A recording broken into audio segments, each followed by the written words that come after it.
I had always dreamed of going into that store. Its glittering windows, full of bags and shoes that looked like they were made of gold, mesmerized me every time I passed by. But I never had the courage to go in. Until today.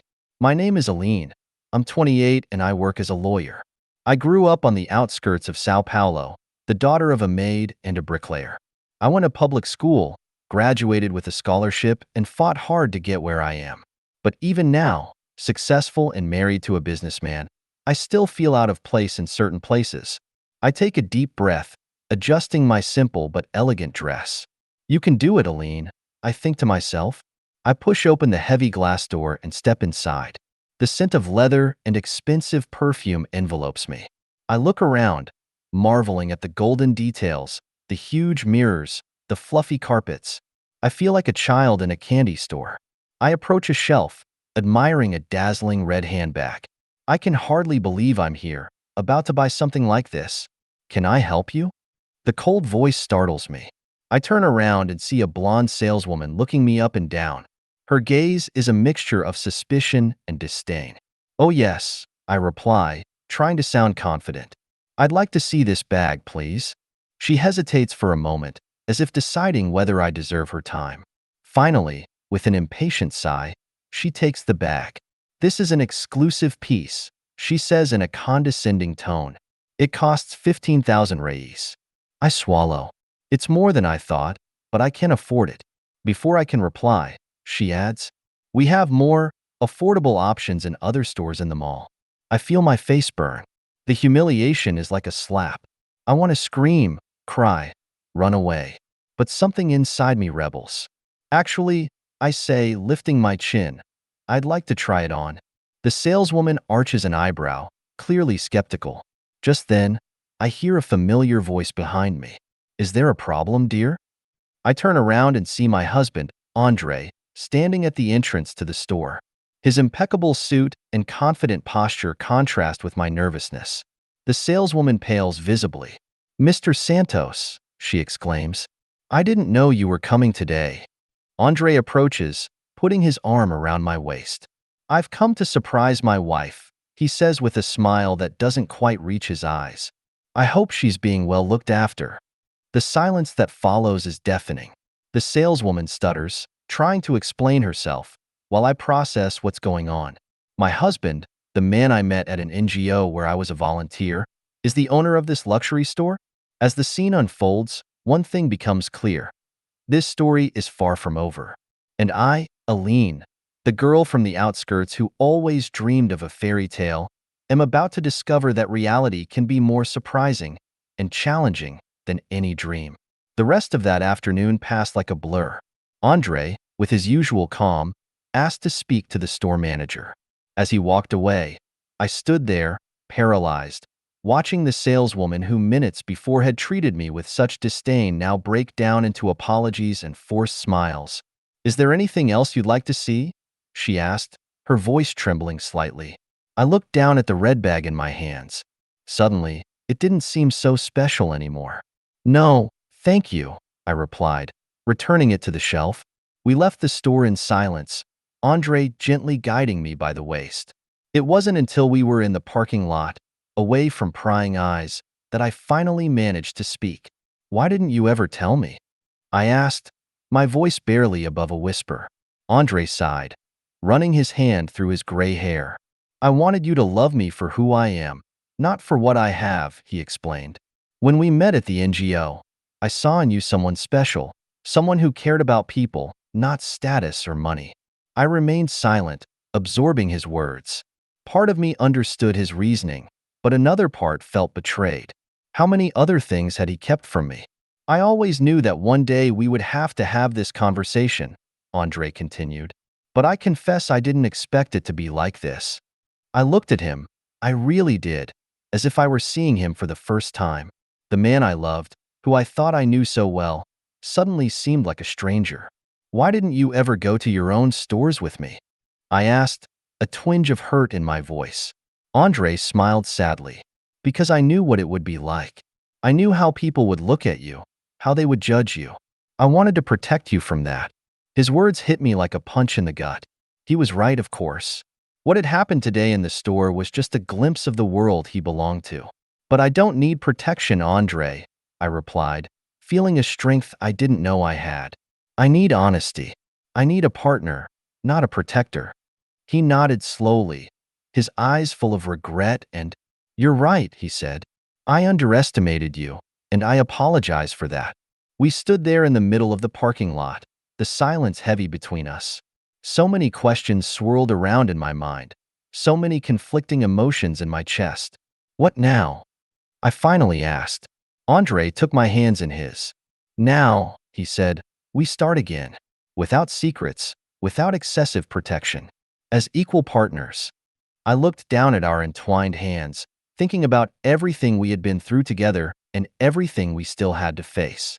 The road ahead wouldn't be easy, but something inside me told me it would be worth it. "Okay," I replied, squeezing his hands. "Let's start again." As we walked back to the car, I realized that this experience, as painful as it was just the beginning of a new journey. A journey of self-discovery, of overcoming and, above all, of true love. And I was ready to face it, one step at a time. In the weeks following the revelation at the mall, my life turned upside down. Andre, true to his promise, began to include me in every aspect of his business life. Suddenly, I was no longer just Aline, the lawyer. I was Aline Santos, the wife of one of the biggest luxury businessmen in Brazil. One morning, while we were having coffee, Andre surprised me with a proposal. "Darling, how would you feel about taking over the management of one of our stores?" I nearly choked on my coffee. "Me? But Andre, I don't know anything about managing a luxury store." He smiled, that smile that always made me melt. "You're intelligent, determined, and have a unique perspective. I believe you can bring positive change to the company." I remained silent, pondering. Part of me was terrified of the idea, but another part was excited by the challenge. "Which store?" I finally asked. "The same one where we had the incident," he replied, his expression serious. "I think you can make a difference there." My heart raced. To go back to that place, to face those people.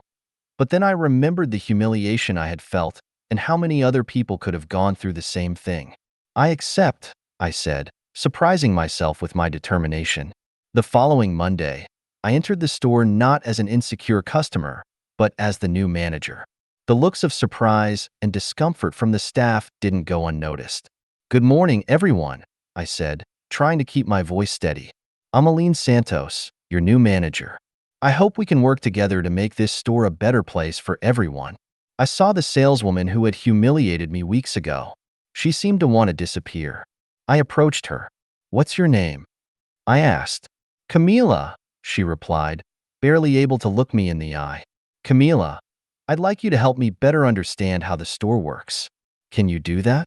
She nodded in surprise. "Of course, ma'am." Over the next few hours, I dove headfirst into the job. I learned about stock, customer service, brands, but most importantly, I got to know the people behind the impeccable uniforms. At the end of the day, I gathered all the employees together. "I know my arrival was a surprise," I began. "And I know many of you are probably wondering whether I'm here to punish or to change everything. The truth is, I'm here to learn and to help. This store sells luxury, but that doesn't mean we should treat people with anything less than the utmost respect, regardless of their appearance or origin." I saw some skeptical looks, others curious. Camila, surprisingly, seemed to be listening carefully. "Over the next few days, I want to hear from each and every one of you. Your ideas, your concerns. Together, we can make this store not just a place of expensive products, but of valuable experiences for everyone who walks through the door." As I spoke, I felt a confidence growing inside me. I knew the road would be difficult, that I would face resistance and prejudice. But I also knew that this was my chance to make a difference, to use my experience and my position to create real change. Looking at that diverse group of people, I understood that my journey was just beginning, and I was ready for every challenge that lay ahead. The days turned into weeks, and the weeks into months. Each day brought new challenges, but also new opportunities for growth. I threw myself wholeheartedly into the store, determined to turn it not just into a profitable business, but into an example of inclusion and respect. One of my first initiatives was to implement a diversity and customer service training program. At first, there was resistance. Some older employees grumbled about political correctness and mimimi. Why do we need this? I heard one of them comment during a break. Our customers are all rich anyway. It was Camila, surprisingly, who replied, and who defines who is rich just by looking? Remember Aline on the first day? That took me by surprise. Camila, the same one who had treated me with such disdain months ago, was now defending my vision. It was a small step forward, but a significant one. Another change I implemented was hiring more diverse staff. I brought in people from different backgrounds, ethnicities, and even former homeless people who had been through social reintegration programs. Carlos, a middle-aged black man I hired as a security guard, quickly became one of my most beloved employees. His kindness and professionalism were an example to everyone. However, it wasn't all flowers. One day, I received a call from Andre. Aline, some shareholders are worried, he said, his voice tense. Sales have dropped a bit in the last month. I felt my stomach sink. I knew my changes would take time to show results, but I didn't expect resistance so soon. Give me more time, Andre, I asked. We're building something important here. He hesitated for a moment. Okay, another month. But we need to see results, darling. That evening, I stayed late at the store, going over numbers and strategies. That's when I noticed Camila still there, organizing a window display. You didn't have to stay so late, I commented. She turned around, a small smile on her face. I wanted to finish that. You know, Aline? I mean, Mrs. Santos? Aline is fine, I interrupted. Aline, she continued, I wanted to apologize to you. For the first day, for how I treated you. I remained silent, surprised by the sincerity in her voice. I was prejudiced and cruel, she admitted. But working with you, seeing how you treat everyone with respect, it made me rethink a lot of things. I felt tears forming in my eyes. Thank you, Camila. That means a lot. That night, as I drove home, I reflected on everything we had achieved and everything we still needed to do. The changes we were implementing went far beyond numbers on a spreadsheet. We were changing lives, breaking down prejudices. When I got home, I found Andre waiting for me. How was your day? He asked, hugging me. Challenging, I replied, but I'm more determined than ever. As I told him about my conversation with Camila, I saw a glint of pride in his eyes.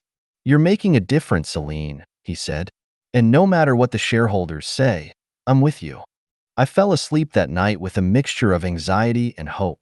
The next month would be crucial, but I was ready to fight. Not just for the store, but for a world where no one else had to go through what I went through on that first day. The decisive month arrived with the speed of a bullet train. Every day was a battle against time, against deep-rooted prejudices, and against the expectations of the shareholders. But I wasn't alone in this struggle. One morning, while we were discussing sales strategies, Carlos, our security guard, had a brilliant idea. What if we held an inclusive fashion event? He suggested. Invite people of all kinds to model our garments? The idea caught fire. Soon, the whole team was involved, suggesting models, planning the layout, creating invitations. Camila, with her eye for fashion, was in charge of putting together the looks. Let's show that luxury has no color, size, or social class, she said, her eyes shining with excitement. The day of the event arrived. We transformed the store into a makeshift catwalk. The models ranged from executives to former homeless people, people with disabilities, the elderly, and young people from the periphery. Each of them wore our most luxurious pieces, proving that elegance goes far beyond appearance or social status. The media showed up in force. Journalists, digital influencers, everyone wanted to cover the diversity parade, as it came to be known. Social networks exploded with photos and videos of the event.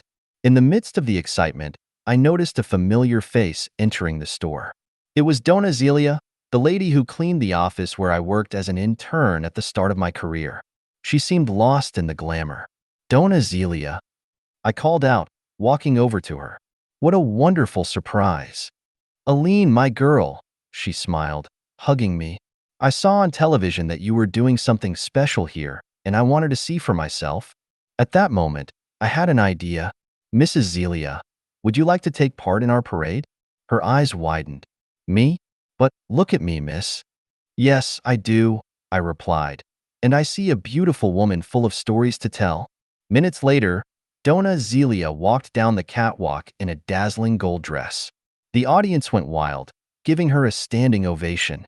I saw tears in the eyes of many of those present, including some of the employees who were most resistant to the changes.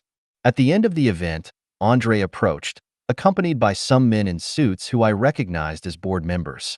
Aline, he said, a broad smile on his face, the shareholders want to talk to you. I swallowed, preparing myself for the worst. But to my surprise, I was greeted with enthusiastic handshakes and smiles. Mrs. Santos, said one of them, that was revolutionary. Online sales skyrocketed during the event, and the positive publicity we're receiving is invaluable. Another added, we want to implement your model in all our stores.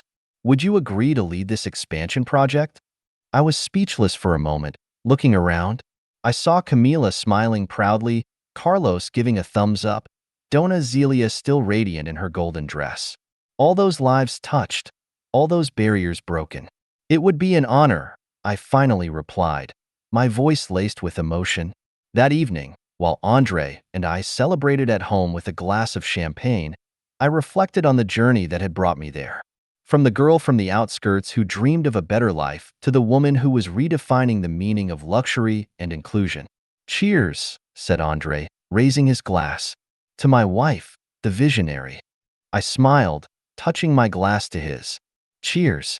To all of us who dare to dream and change the world, one gesture at a time. And so, with a heart full of gratitude and hope, I prepared for the next chapter of this incredible journey. The road ahead would be challenging, but I was ready. After all, I had learned that the greatest transformations begin with a simple act of courage. The months following the diversity parade were a roller coaster of emotions and challenges. The task of expanding our inclusive business model to all the chain stores was monumental, but I was determined to make it work. I traveled all over Brazil, visiting each branch, training teams, and facing resistance. In some cities, I was greeted with enthusiasm. In others, with veiled skepticism. During a visit to a store in Belo Horizonte, I heard a local manager mutter, "This might work in Sao Paulo, but it's different here." I took a deep breath, remembering my own days of insecurity. Different how? I asked, remaining calm. The man stammered, realizing that I had hurt him. Well, our clientele is more traditional. I smiled, not with condescension, but with understanding. You know, I used to think so too. But I've discovered that, deep down, people want the same thing. To be treated with dignity and respect. Little by little, store by store, we saw the change take place.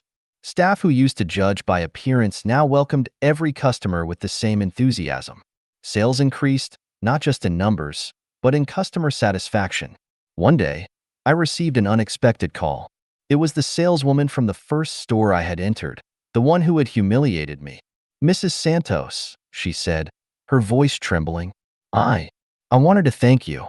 The training I received, the changes you implemented, they changed my life. Today, I helped a lady who was very reminiscent of my grandmother choose her first luxury item. The joy in her eyes. I realized that's what matters, not the price of the sale. I felt my eyes water. Thank you for sharing this with me. It's for stories like this that we do what we do. But it wasn't all flowers. The media, which had previously praised us, now scrutinized us. Articles questioned whether we were devaluing the brand by making it more accessible. Some traditional customers threatened to migrate to more exclusive competitors. One particularly difficult evening, after a tense meeting with investors, Andre found me in the office, still working late at night. "Aline," he said softly, "you need to rest." I looked at him, exhausted. I can't. There's so much at stake, so many people counting on me. Andre knelt down beside me, taking my hands in his. "And that's why you need to take care of yourself. This fight is a marathon, not a 100-meter sprint." His words hit me. I realized that, in my eagerness to change the world, I was forgetting to take care of myself. You're right, I admitted, letting myself relax for the first time in weeks. That evening, as Andre and I walked hand in hand through the park near our house, I reflected on everything we had achieved and everything that was yet to come. You know, I told him, when I walked into that store for the first time, I never imagined that I would be here today, leading a revolution in the world of luxury fashion. Andre smiled, shaking my hand. And I never imagined that I would meet someone so special in an NGO. Life has its surprises, doesn't it? I nodded, feeling a wave of gratitude wash over me. Looking up at the stars, I made a silent promise to myself. I would keep fighting, not just for change in the stores, but for a world where no one else had to go through what I did. The road ahead was still long and full of obstacles, but now I knew. With determination, compassion, and the support of the right people, any dream is possible. And I was just starting to dream big. Over time, I realized that to really make a lasting impact, we needed to go beyond the stores. It was time to go back to my roots and use our platform to make an even bigger difference.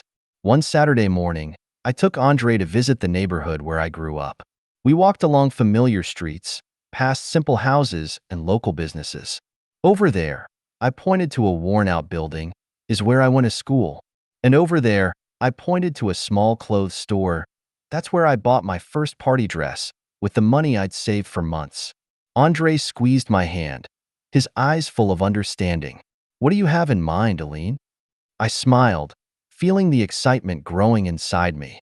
I want to create a mentoring and training program. Give the girls and boys here the opportunity one didn't have. Over the next few weeks, we dove headfirst into the project. We created the OZIS program, an initiative that offered courses in fashion, administration, and entrepreneurship to young people from underprivileged communities. We converted an old shed into a modern learning space. We brought in renowned designers, entrepreneurs, and even some celebrities to give lectures and workshops. Maria, a 16-year-old girl with a natural talent for design, was one of the first to stand out in the program.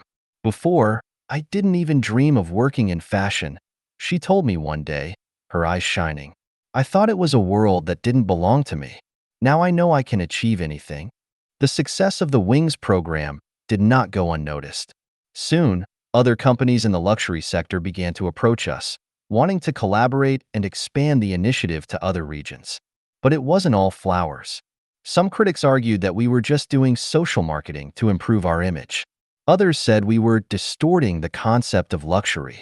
In an interview for a fashion magazine, I was confronted directly about this. "Mrs. Santos," asked the journalist, her tone slightly accusatory, "some say that your initiatives are diluting the exclusivity of luxury brands. How do you respond to that?" I took a deep breath before answering, remembering all the Mariahs, Carlos, and Camilas we had impacted. True luxury, I said calmly, is not in exclusion, but in excellence. We're not diluting anything. We're enriching our industry with talents and perspectives that were previously ignored. The luxury of the future will be defined not by who excludes, but by who inspires. The answer went viral on social media, sparking heated debates about the future of the fashion industry. One evening, while Andre and I were having dinner at home, I received an unexpected message. It was from Dona Zelia, the lady who had taken part in our first fashion show. "Aline, my dear," the message said, "I saw you on TV today. I wanted you to know that my granddaughter signed up for the Wings program because of you. You're changing lives, girl. Never forget that." I felt tears run down my face as I showed Andre the message. "See," he said, smiling, "you're not just selling bags and shoes.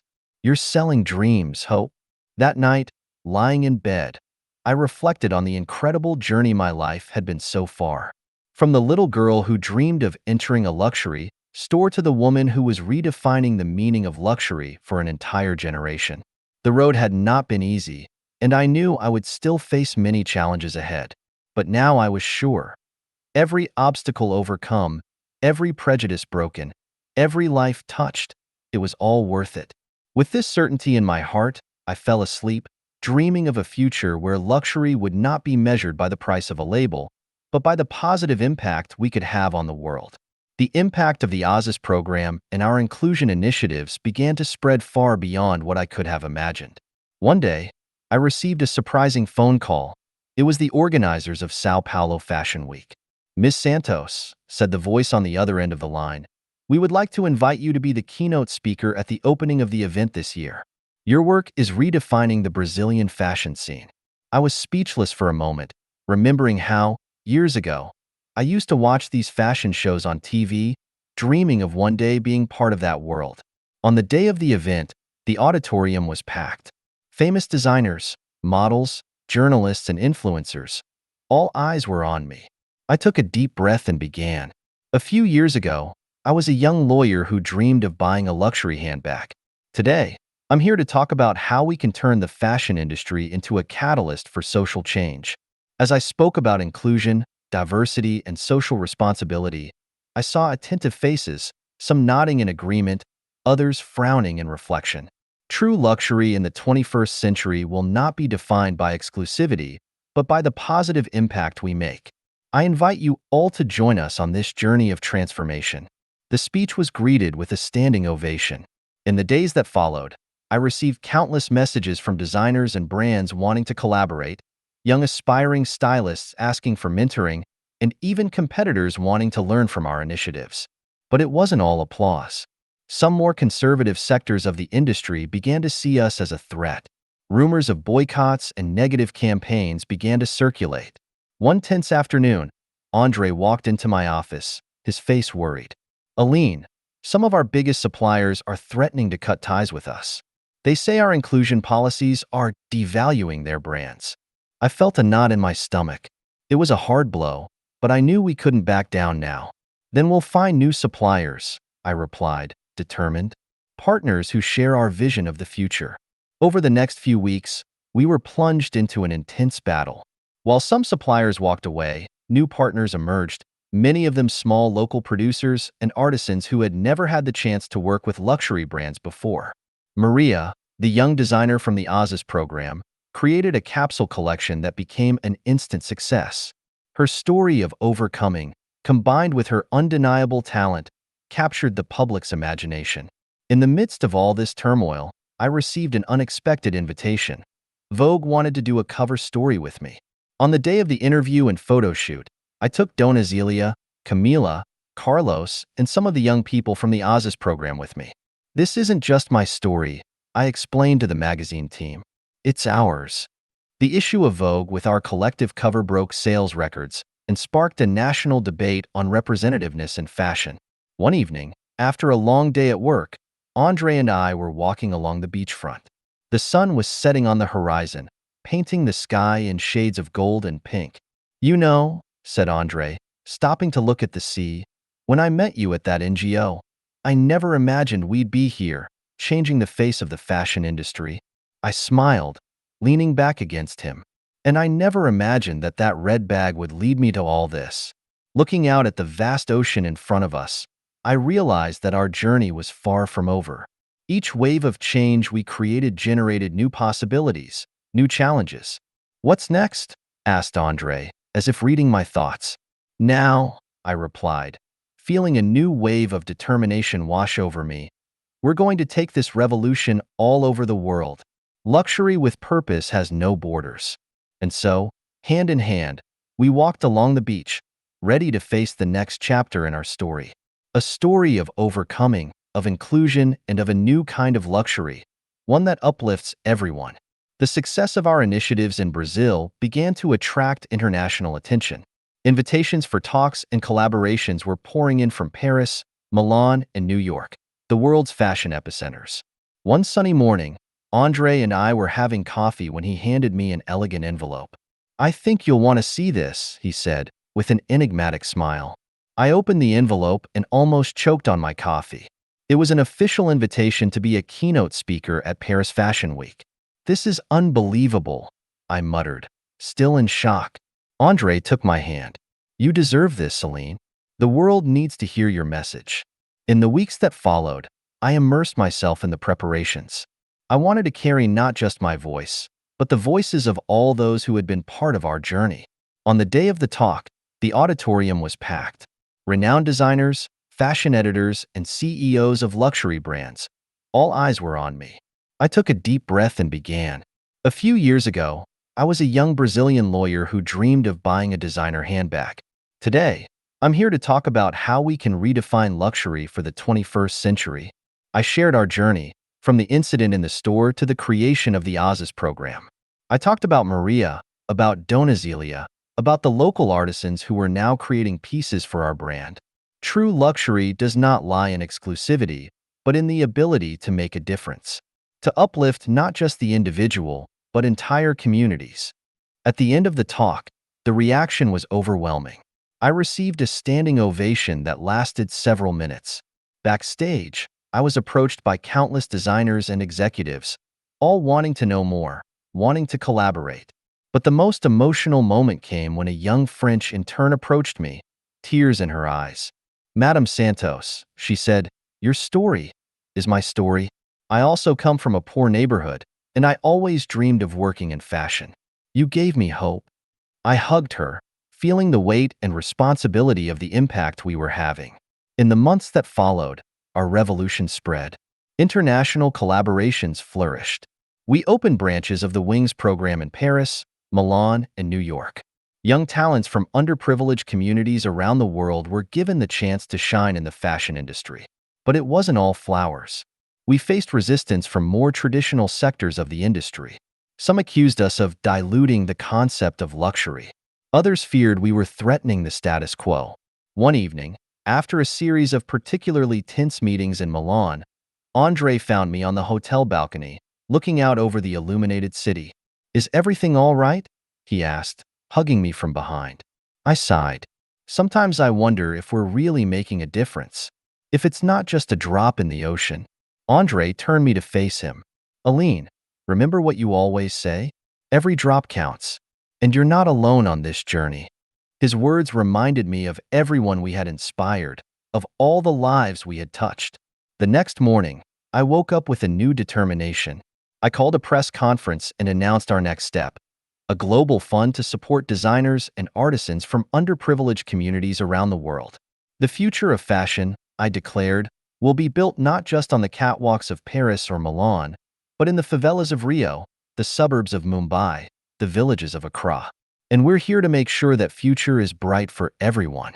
The news spread like wildfire. Offers of partnerships and investments started pouring in from all over the place.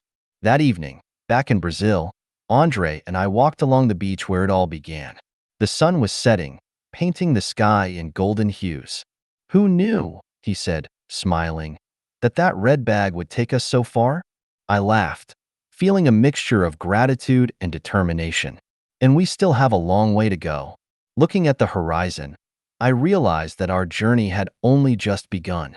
Every challenge overcome, every life transformed, was a step towards a world where luxury would not be defined by the price of a label, but by the positive impact we could have.